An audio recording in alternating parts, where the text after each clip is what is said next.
In the heart of Africa, Captain Ibrahim Traoré of Burkina Faso is making waves, sparking conversations that transcend borders. His leadership, defined by bold decisions and a focus on sovereignty, has captured the admiration of millions across Africa. But what makes this young leader so special? Why are citizens of other African nations, from Ghana to Kenya, resonating with his vision? This video delves into the revolutionary journey of Captain Ibrahim Traoré, a leader who is redefining governance in Africa. If you're intrigued by the transformative potential of African leadership, make sure to subscribe to the African Web and hit the bell icon for more insightful content. It is no secret that Captain Ibrahim Traoré, Africa's youngest leader, is rapidly gaining admiration across the continent. His leadership has sparked a wave of support that transcends national borders, leaving many African leaders uneasy as they witness their citizens express unprecedented love for a foreign president. During his recent visit to Ghana for the inauguration of President John Mahama, this phenomenon became more evident.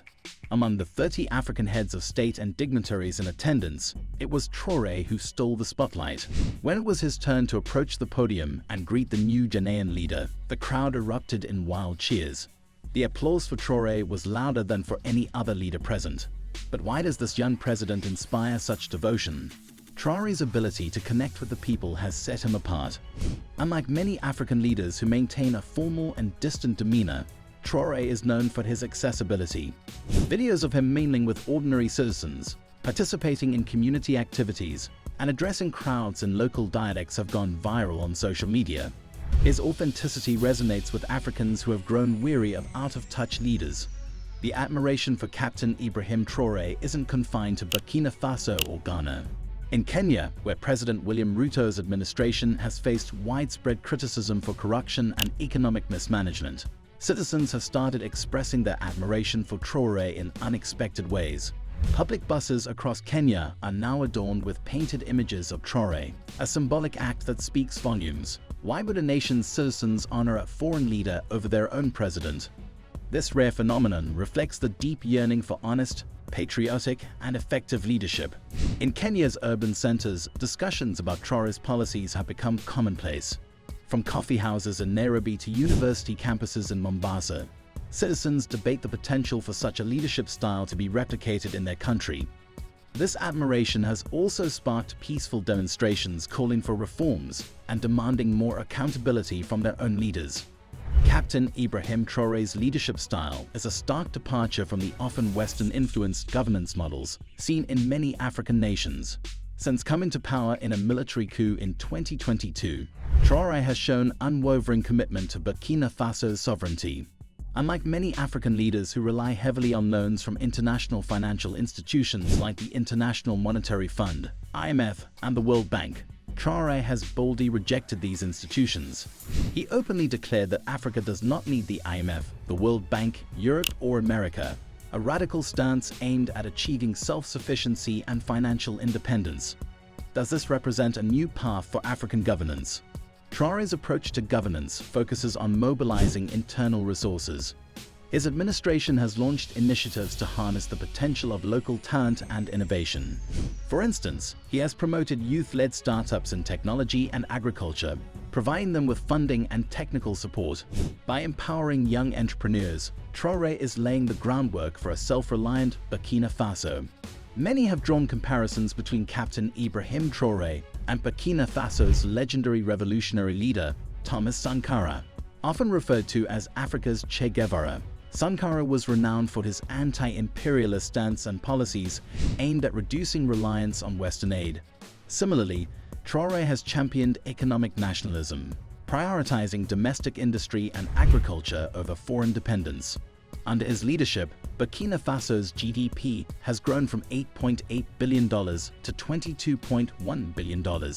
He has reduced the salaries of ministers and parliamentarians by 30%, while increasing civil servant salaries by 50%. Isn't it remarkable that a leader can prioritize both fiscal responsibility and the welfare of public servants? Traoré has also revived Sankara's vision of Pan-Africanism. He has called for greater collaboration among African nations to solve common challenges such as food insecurity, climate change, and unemployment. Through regional alliances, he aims to strengthen Africa's bargaining power on the global stage. One of Traore's boldest economic moves has been his decision to ban the export of unprocessed gold. By doing so, he ensures that Burkina Faso benefits fully from its natural resources rather than allowing foreign corporations to reap the rewards. He has also overseen the establishment of Burkina Faso's first tomato processing plant, reducing the nation's reliance on imported food products. Additionally, he is building the Ouagadougou airport, set to be completed in 2025, with a capacity to handle 1 million passengers annually. How many African leaders can claim to have achieved such tangible progress in such a short time? Traore's policies have also targeted financial inclusion. His administration has partnered with local banks to expand access to credit for small and medium-sized enterprises. This move has empowered thousands of local businesses to grow and contribute to the economy. In addition to rejecting neo-colonial ties, Traore has prioritized cultural decolonization. His government has launched programs to promote indigenous languages, arts, and traditions. By celebrating Burkina Faso's rich cultural heritage, he is fostering a sense of national pride and unity. Traore's administration has prioritized agriculture as a cornerstone of national development. Over 400 tractors, 239 tillers, 710 motor pumps, and 714 motorcycles have been distributed to farmers. Access to improved seeds and farm inputs has been expanded, leading to significant increases in agricultural production. Tomato production, for instance, has risen from 315,000 metric tons in 2022 to 360,000 metric tons in 2024.